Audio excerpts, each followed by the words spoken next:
நம்ம வீட்டில் வளர்க்குற பறவைகளுக்கு கடையில் போய் தனியாக கேஜ் வாங்காமல் நம்மளாவே கேஜ் பண்ணிக்கலாம். ஸோ அது எப்படி அப்படின்றத நம்ம அந்த வீடியோ ஃபுல்லாக பார்க்க போகிறோம். ஸோ நீங்கள் பார்க்குறது வந்து பட்டர்ஃப்ளை மெஷ்ஷு 16 mm. ஸோ இது வந்து 4 feet ரோல் மெஷ்ஷு. ஸோ இதில் ஒரு ரோல் வாங்கியிருக்கோம். ஸோ இதில் வந்து நம்ம ஒரே கேஜில் 4 பார்ட்டிஷன் பண்ண போகிறோம். ஸோ அந்த ஒரு கேஜோட சைஸு வந்து, அதாவது ஒரு பார்ட்டிஷனோட சைஸ் வந்து 4க்கு 1.5க்கு 1.5. ஸோ ஃபஸ்ட்டு நீங்கள் என்ன பண்ணணும் அப்படின்னா, 4 பார்ட்டிஷனுக்கு உண்டான 3 சைடுக்கு தேவையான கேஜ் வந்து நீங்கள் கட் பண்ணி எடுத்துக்கணும். ஸோ அப்போது ஒரு கேஜிக்கு 3 சைடுக்கு எவ்வளோ வரும் அப்படின்னா 4.5 அடி வரும். ஸோ 4.5க்கு 4. ஸோ அந்த மாதிரி நீங்கள் கட் பண்ணி எடுத்து வச்சுக்கோங்க. நான் இதை கட் பண்ணி எடுத்து வச்சுருக்கேன். இப்போ நான் காமிக்கிறேன் இல்லையா, அந்த சைடை வந்து நீங்கள் 1 to 1 கட் பண்ணி எடுத்துக்கணும். ஏன் அப்படின்னா, இந்த 1 to 1 தான் நம்ம வந்து முறுக்கி விட போகிறோம். அதாவது இன்னொரு வலையோடு சேர்ந்து ஜாயின் பண்ண போகிறோம் ஃபார் சப்போர்ட்டிங்காக. ஸோ இப்போது நீங்கள் கட் பண்ணி வச்ச எல்லா வலையும் நேர்படுத்திக்கோங்க. ஸோ நீங்கள் நேர்படுத்தினா மட்டும்தான் நீங்கள் வலையை ஒவ்வொரு சைடும் மடக்கும் போதும் கரெக்டாக வளைவு சொலிவு இல்லாமல் நேரையே இருக்கும். ஸோ அப்படி இருந்தால் மட்டுமே உங்களுக்கு வந்து ஃபினிஷிங் கரெக்டாக வரும்.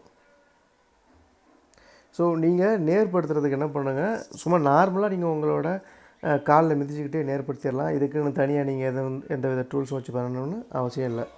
இப்போது நம்ம கட் பண்ணி நேர்படுத்தி வச்சுருக்கிற வலையை மடக்கணும். ஸோ நம்மளோட கேஜ் சைஸ் என்ன அப்படின்னா 4க்கு 1.5க்கு 1.5ன்னு சொல்லியிருக்கேன். ஸோ 1.5 அடிக்கு, ஒவ்வொரு 1.5 அடிக்கும் ஒரு மார்க்கரை வச்சு நீங்கள் மார்க் பண்ணிக்கோங்க.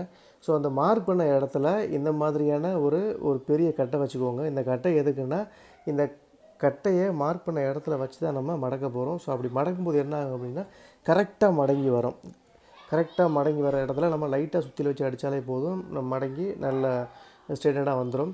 ஸோ அதை மீறியும் ஒரு சில நெளிவு சுழிவுகள் இருக்கும். அதை வந்து நம்ம கடைசியாக ஈஸியாக கரெக்ட் பண்ணிடலாம். ஸோ அந்த மாதிரி 3 சைடும் நீங்கள் மடக்கி எடுத்துக்கோங்க. ஸோ நீங்கள் 3 சைடும் மடக்கினதுக்கப்புறம் அந்த கட் பண்ண ரோல் வந்து இந்த மாதிரி தான் இருக்கும். ஸோ 3 சைடு மட்டும்தான் நம்ம வந்து மடக்கியிருக்கோம். ஸோ இந்த மாதிரி 4 கேஜிக்கு உண்டான ரோலையும் நீங்கள் மடக்கி எடுத்துக்கோங்க. இப்போது நம்ம அந்த 4 கேஜிக்கு உண்டான 3 சைடு பண்ணதுக்கப்புறம் 2 சைடுக்கும் நம்ம வந்து 1.5 அடி வலை கட் பண்ணி அதை வந்து நம்ம முறுக்கி விடணும் இல்லையா. ஸோ அதுக்காக நான் இந்த இதை கட் பண்ணி வச்சுருக்கேன். ஸோ 1.5 அடின்னு வரும்போது ஃபஸ்ட்டு 1.5 அடி, செகண்ட் 1.5 அடி, 3, 4, ஸோ மொத்தம் 6 அடி. இதில் 6 அடி நம்ம கட் பண்ணி எடுக்கணும். ஏன் 6 அடி எக்ஸ்ட்ரா 6 அடி அப்படின்னா, ஒவ்வொரு கேஜுக்கு நடுவுலையும் நம்ம ட்ரே வைக்கிறதுக்கு நம்ம வந்து வசதி பண்ணி கொடுக்கணும். ஸோ ஒவ்வொரு 1.5 அடிக்கும் அடுத்து ஒரு 2 கம்பி விட்டுட்டு அடுத்து 1.5 அடி ஸ்டார்ட் பண்ணுங்கள். ஸோ அந்த மாதிரி பண்ணும்போது என்ன ஆகும் அப்படின்னா, உங்களுக்கு ட்ரே வைக்கிறதுக்கு கரெக்டான இடம் கிடைக்கும். ஸோ இப்போ நான் அந்த முறிக்கிறதுக்கு எல்லாமே அந்த மாதிரி தான் வச்சு முறுக்கியிருப்போம் பாருங்கள். ஸோ இது வந்து டபுள் லாக்கு. 2 சைட்லேயுமே கம்பிகள் இருக்கும். ஸோ 2 சைடு கம்பியுமே ஆப்போசிட்டில் முறுக்கும்போது என்ன ஆகும் அப்படின்னா, நம்மளுக்கு கேஜ் வந்து ஸ்டிஃப்னஸாக இருக்கும்.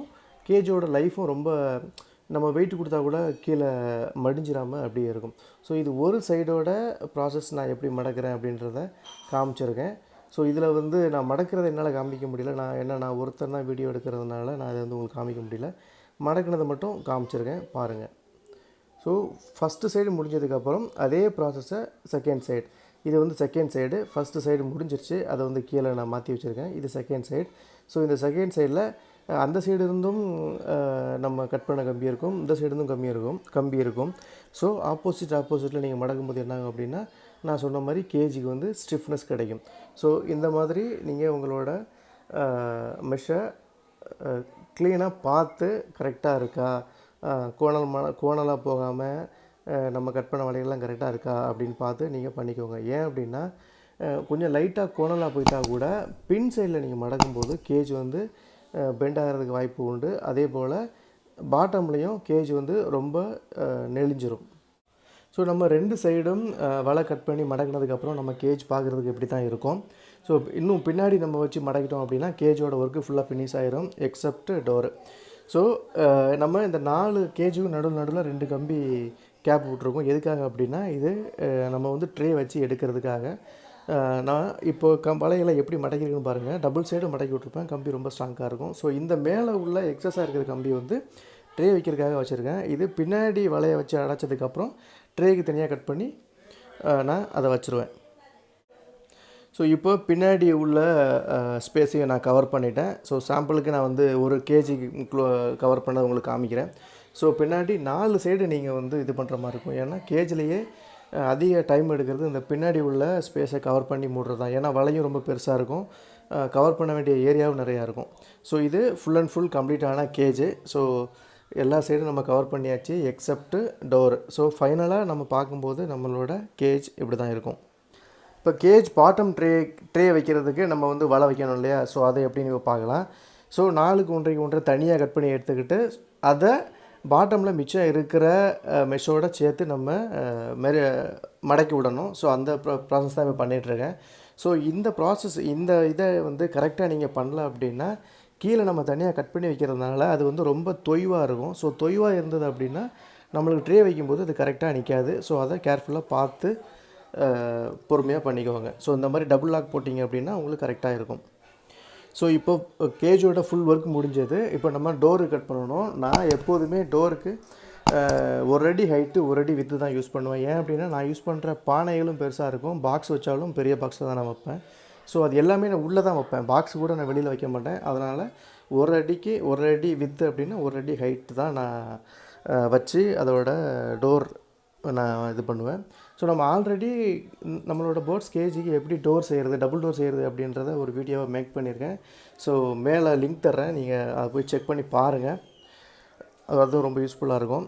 அதுவும் இல்லாமல் நம்ம வெட்டி வச்சுருக்கிற டோரில் 4 சைடுமே கம்பி வச்சு பக்காவாக ஃபினிஷ் பண்ணிடுவோம். ஏன் அப்படின்னா நம்ம கையை உள்ளே விடும்போதோ இல்லை பேர்டு வந்து டோரில் உட்காரும்போதோ அதுக்கும் ஸ்க்ராட்ச் ஆகக்கூடாது, நம்ம கேஜ் ஆக்சஸ் பண்ணும்போது நம்மளுக்கு ஸ்க்ராட்ச் ஆகக்கூடாது. ஸோ அந்த மாதிரி இருக்கிறதுனால அந்த டோருக்கு வந்து ஃபினிஷிங் பக்காவாக நான் பண்ணி கொடுத்துருவேன். ஸோ இதுதான் ஃபினிஷ் பண்ணதுக்கப்புறம் கேஜோட செட்டப் இப்படி தான் இருக்கும்.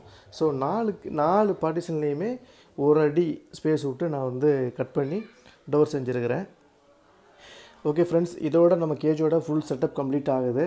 ஸோ இதுக்கப்புறம் நம்ம பண்ணி வச்சுருக்கிற கேஜோட டோரை ஃபிட் பண்ணிவிட்டு நம்ம காக்டெயிலுக்கு தேவையான ஸ்டிக் உள்ளே வச்சுட்டு போர்டை ரிலீஸ் பண்ண வேண்டியதான். ஸோ அதை வந்து நெக்ஸ்ட் வீடியோவாக நான் முடிஞ்சால் உங்களுக்கு கொடுக்க ட்ரை பண்ணுறேன், என்ன மாதிரி ஸ்டிக் யூஸ் பண்ணுறேன் அப்படின்றத கொடுக்க ட்ரை பண்ணுறேன். யாருக்காவது கேஜ் வேணுன்னா கூட டிஸ்கிரிப்ஷனில் நம்ம கான்டாக்ட் நம்பருக்கும் கால் பண்ணி பாருங்கள். இந்த வீடியோ பிடிச்சிருந்தா ஷேர் பண்ணுங்கள், மறக்காமல் சப்ஸ்கிரைப் பண்ணுங்கள். தேங்க்யூ.